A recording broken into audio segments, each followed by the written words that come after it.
you know, the story that won't go away, really, and nobody can seemingly figure out where it's all going to end. Well, it's not going to end and it's not going to go away, is it, Mike? Because those calls for an apology and for reparations for Britain's role in the international transatlantic slave trade are getting louder and louder, and they can't ignore them. Any visit that a member of the royal family undertakes to a former colony, those questions are being asked, and they're being asked loudly.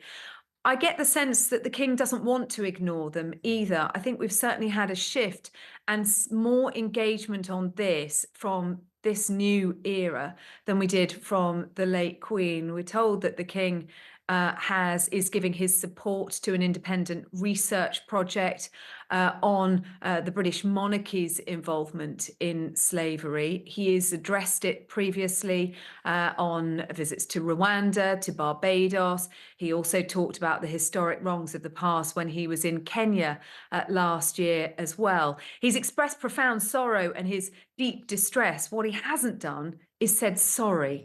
And why is sorry the hardest word for them?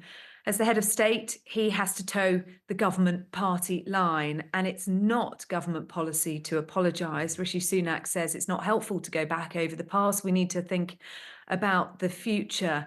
And so it's a very difficult one for the king to navigate.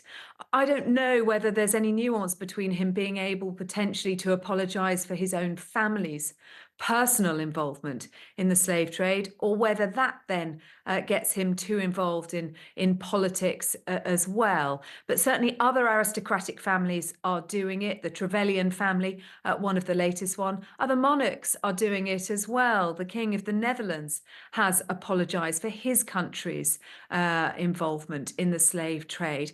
And if the king were to speak out on an issue like this, well, it would have huge implications, wouldn't it? He could be a real architect for change, but at this stage, the word sorry is one that they're just not able to utter. Yeah, and I think part of the reason for that, Sarah, is that if they say sorry, then it then follows that they may have to pay reparations on top of the sorry, which of course would have to come not out of the king's money, but out of taxpayers' funds. So I think that's part of the problem as well. So, but I'm sure we'll be talking about it again soon, because it's not going to go away, as you say, and nobody's going to say sorry as of yet.